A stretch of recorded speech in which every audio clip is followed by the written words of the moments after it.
আসসালামু আলাইকুম, সবাইকে ওয়েলকাম জানাচ্ছি নতুন আরও একটা ভিডিওতে। কেমন আছেন সবাই? আশা করি সবাই অনেক বেশি ভালো আছেন, সুস্থ আছেন। আমিও আলহামদুলিল্লাহ ভালো আছি। আজকে আপনাদের সাথে আমার রুমের একটা কর্নার খুব সুন্দর করে ডেকোরেশন করেছি, আর পাশাপাশি আমার স্টুডিও তৈরি করে ফেললাম ফাইনালি। আর তার সাথে হচ্ছে আমার ড্রেসিং টেবিলটাকেও খুব সুন্দর করে সাজিয়ে নিয়েছে, গুছিয়ে রেখেছি। কিভাবে গুছিয়েছি সেটাই আজকে ভিডিওর মাধ্যমে শেয়ার করব। আর হচ্ছে দুপুরে কি লাঞ্চ করলাম সেটাই থাকছে আজকের ব্লগে। তো চলেন, আজকের ব্লগটা একদমই ছোটোখাটো, আপনাদেরকে জাস্ট আমার বলতে পারেন একটা রুম ট্যুর দিব আর কি, ছোটোখাটো।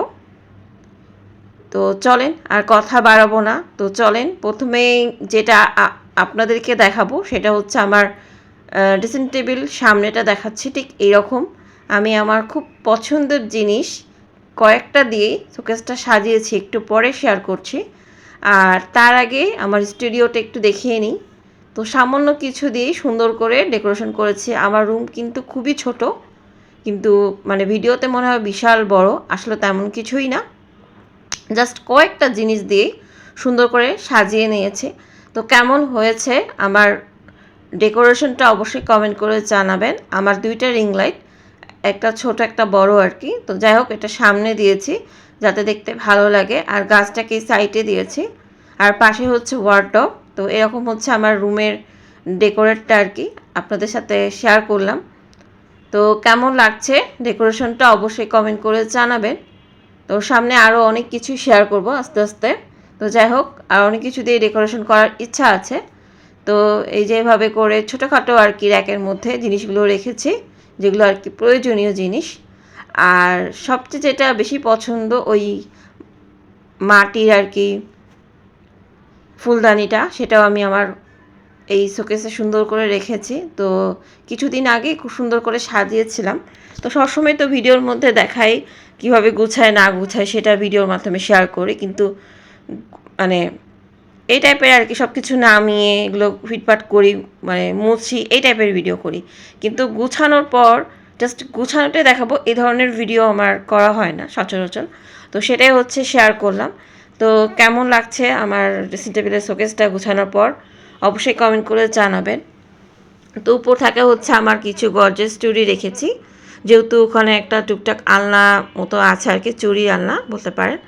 তারপর থাকে রেখেছি আমার ছবি, তারপর আমার হাতে বানানো একটা বক্স, ছোট্ট একটা ওয়ার্ডরোব, এটার মধ্যে টুকটাক কানিদুল আর কি যে জিনিসগুলো দরকার সেগুলো রেখেছি।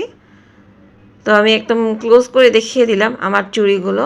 আর বিশেষ করে এই হাতের কাজটা কিন্তু আমার আম্মু করেছে, তাও অনেক দিন হয়ে গেছে। এই কাপ করেছে কুশি কাটা দিয়ে। তো আমার আম্মু খুব সুন্দর সুন্দর জিনিস পারে হাতের কাজে, টুকটাক করে শেয়ার করি। ওই যে এইভাবে করে সুন্দর করে সাজিয়ে নিলাম। তো অনেক দিন ধরেই ভাবছিলাম যে একটু নতুনত্ব আনবো আর কি ড্রেসিং টেবিলের শোকেসটাকে, কারণ একঘেয়েমি না কোনো কিছু দেখতে ভালো লাগে না। আর মাটির জিনিস তো ওই জন্য মনে হলো যেখানেই তুলে রাখি। আর কিছু পছন্দের ফুল দিয়ে আমার ড্রেসিং টেবিলটাকে সাজিয়ে গুছিয়ে নিলাম। তো এই হচ্ছে ছোটোখাটো একটা ভিডিও আপনাদের সাথে শেয়ার করলাম। তো কেমন লাগলো, যদি ভালো লেগে থাকে তাহলে লাইক দিয়ে দিবেন, আর অবশ্যই আমার চ্যানেলটা সাবস্ক্রাইব করবেন। আর যারা পেজ থেকে দেখে থাকেন অবশ্যই আমার পেজটা ফলো করে দিবেন। তো এইভাবে হচ্ছে সবসময় চেষ্টা করি সাজিয়ে গুছিয়ে রাখার জন্য। তো এইদিকে হচ্ছে আমার রুমও খুবই অবস্থা খারাপ। তো রুমটা চলেন ছটপট করে একটু গুছিয়ে নিই, ম্যাজিক। তো ফাইনালি পুরো ঘরটা একটু দেখিয়ে দিলাম। তো এই যে গুছানো হয়ে গেল, অনেক বেশি সুন্দর লাগছে। তো যদি ভালো লাগে তাহলে একটা লাইক দিয়ে দিবেন। আর বিশেষ করে হচ্ছে জানলা ধারে খুব সুন্দর একটা জিনিস ঝুলিয়ে দিয়েছি, দেখতেও অনেক বেশি সুন্দর লাগছে। আপনারা কমেন্ট করে জানাবেন কেমন লাগছে। তো যাই হোক, আমার যে জিনিসগুলো খুব বেশি প্রয়োজন তো সেগুলো দিয়েই হচ্ছে সাজিয়ে গুছিয়ে রেখেছি। তো কেমন লাগলো অবশ্যই কমেন্ট করে জানাবেন।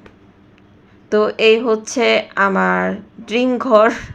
তো যাই হোক, এরপরে হচ্ছে গোসল পানি করে চলে এসেছি। এখন হচ্ছে লাঞ্চ করে নিব। লাঞ্চ মেনু ছিল হচ্ছে বাটা মাছ আলু দিয়ে রান্না করেছে, আর তার সাথে হচ্ছে পটল আলু ভাজি। তো এই দিয়ে হচ্ছে লাঞ্চ করে নিব।